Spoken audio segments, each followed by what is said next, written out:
it's very important that as you are looking for sources to help you make your argument, that you are targeting and using reputable sources.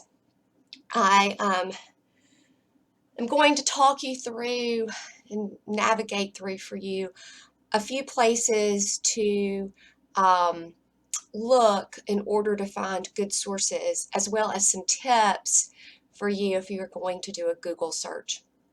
Remember that one of your source requirements is a scholarly source, so pay attention closely as I talk you through how to make sure at least one of your sources is scholarly.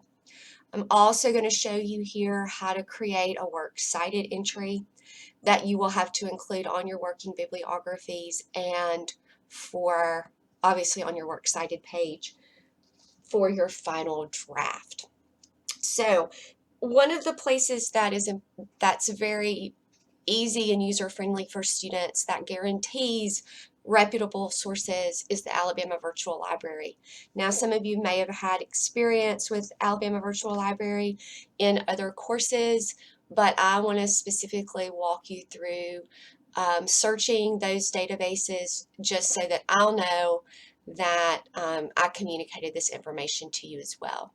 So if you go to the Wallace homepage and hover over Campus Life and Resources and make your way down to the library link. Then when you get to the library link, if you see this list in the left-hand side, obviously anything you get from our library, this library catalog database, is going to be a reputable source. It's in print, it's a book. And that will also be a scholarly source too. So anything that you get from the library is a good place. It's a good place to look. So, and they will have you just order it online, and they'll have it, and you pick it up. So that's pretty simple process. If you are looking for articles, the Lrc Databases is the place to look. So you can click there. And then here's the link to the Alabama Virtual Library. Once here, it's important that you click on college and university. And then you'll get a whole list of databases, but I'm going to and all of these are fair game, but I'm going to point you to two because these are pretty comprehensive databases and usually are the ones that help students the most. The first one is here, Ebscohost Search. And so let's click there, and I want to show you how this works. Ebsco has its own search engine, so it looks like you're searching in Google or whatever. And so you know what it is that you're looking for specifically. You know where the gaps are in your argument since you've done that first draft. And so you're more prepared to type in some specific keywords. Okay, so we'll work on that a little bit. So you just type in here what you're looking for. Realize the first combination of words you type in might not be the best, right? You might have to continue to play around with it, but I'm going to just type in school shootings, okay? Now, if you look down here, and it will come up, if you look down here, there's a couple of things that I want you to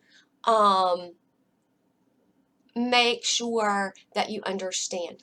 Always make sure that you have checked this full text box because you don't want just a summary, you want the entire article.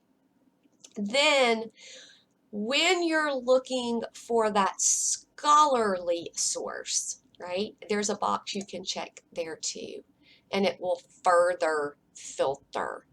Okay, so one of the ways here you can check is you'll see academic journal. And that's how you know those sources are reputable and that they are actually scholarly. So let's say I am interested in just this very first one. Notice that you may get the option for full PDF text. If you get that option, take it, because you will get page numbers this way, which are important for documentation. So sometimes you get just the PDF option, sometimes you get an HTML and a PDF option, and sometimes you'll only get the HTML option. But please default to the PDF if you have the opportunity. So I'm just going to click here, and you can see the actual article that was scanned in from the original print source. Now, one of the ways you can just double check and confirm that this is a scholarly source is that you'll see that these writers have done their own research. There's references within the article, and then there's also a reference page at the end. So your job then will be to read the article and begin to take your notes to see if this is going to be a source, to read through this article to see if it's going to be a source that you can use for your paper. So let's say that it is, and this is one that you think you can use, and now it's time to create that working bibliography. Well, the very first step in creating that working bibliography is providing the works cited material. So which is going to be real important because you're going to need that same works cited information to create your works cited page at the end of the essay. So EBSCO makes it really easy over here. If you see this particular icon over here on the right side where it says Cite, you're just going to click there. Now, you have to make a couple more moves here, and you have to make sure that you find the MLA works cited page. Okay, and there it is. So all you have to do is highlight and copy it. Then you can open your document and you can paste that works cited information. Then you can take notes on your source and tell me which paragraphs of your paper you're going to use that information. Okay, so that's how EBSCO works. Okay, the other good database to search in the Alabama Virtual Library is going to be the Gale Power Search. Now notice there are all types of Gale databases, but we're looking for Power Search. And again, we're going to select all. We want to search every single thing, so make sure you select all of the databases. Then I want you to click on Advanced Search, so we'll get some more options here. And we're going to just type in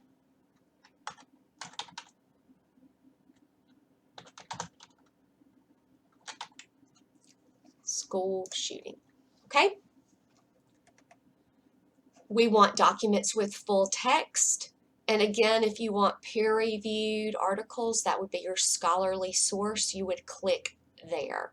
This time I'm just going to click documents with full text and search.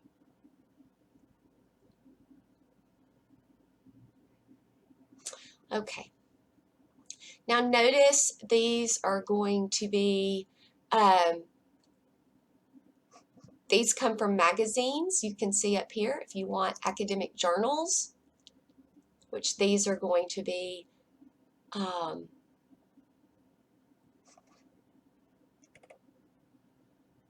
ones that you might have to sort through a little bit more. Books, news,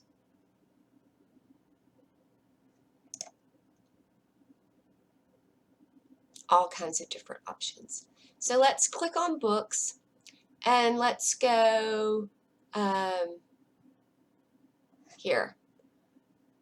U.S. school shooting incidents since 2005. This could be some important statistic information. So let's click there and see what we get.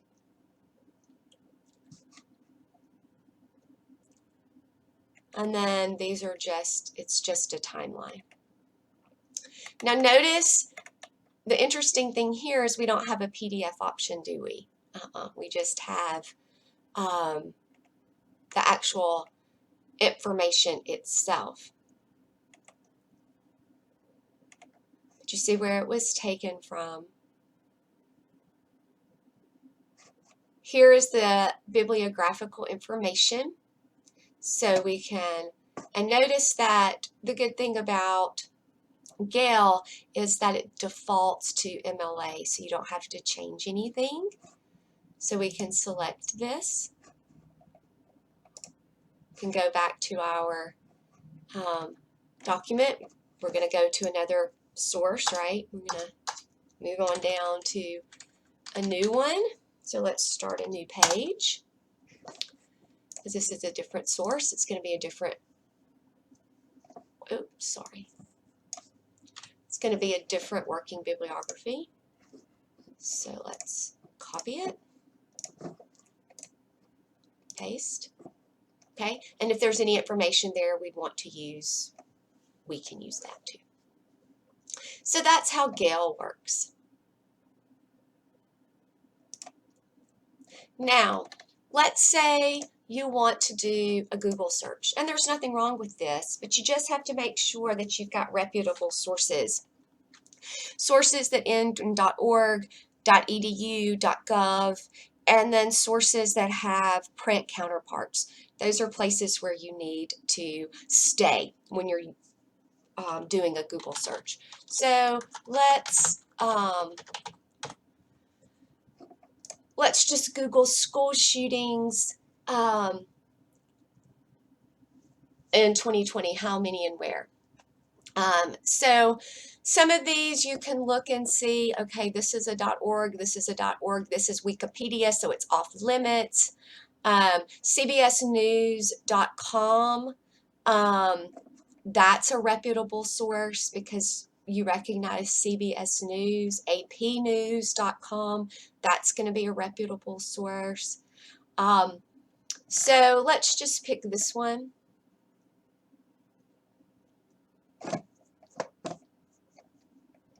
Okay, and it's like, okay, this is something I can use. This looks really good.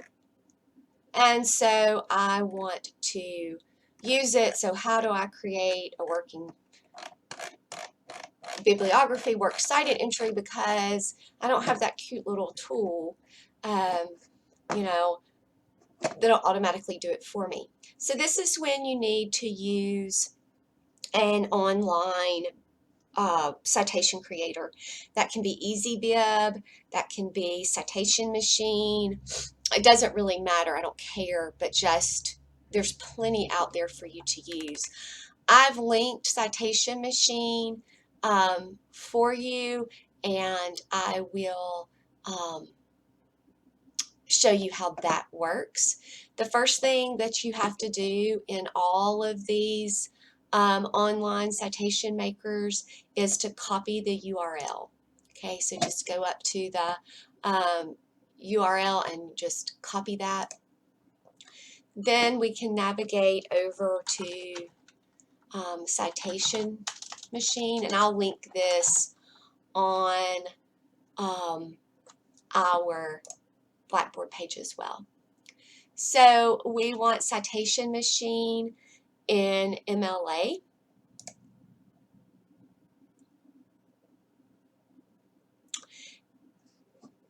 And it's a website.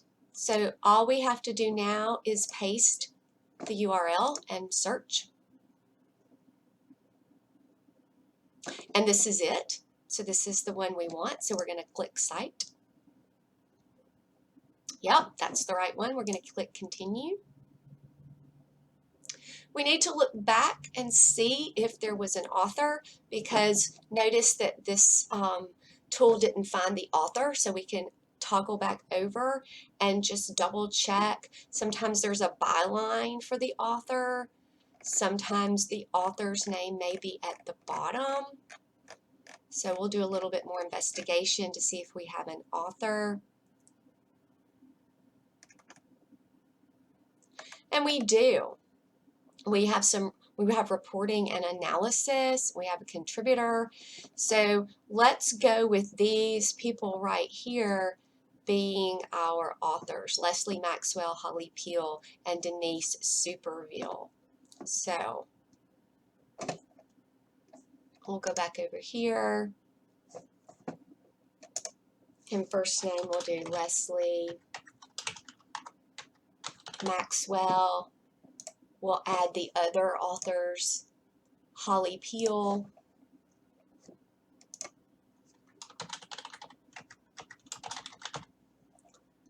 and we'll add in the other author, Denise Superville.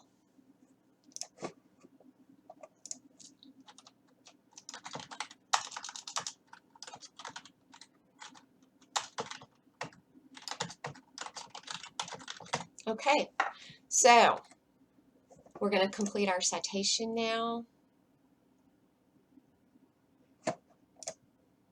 And you will get this, so you have to watch that stupid thing. Then it'll be free.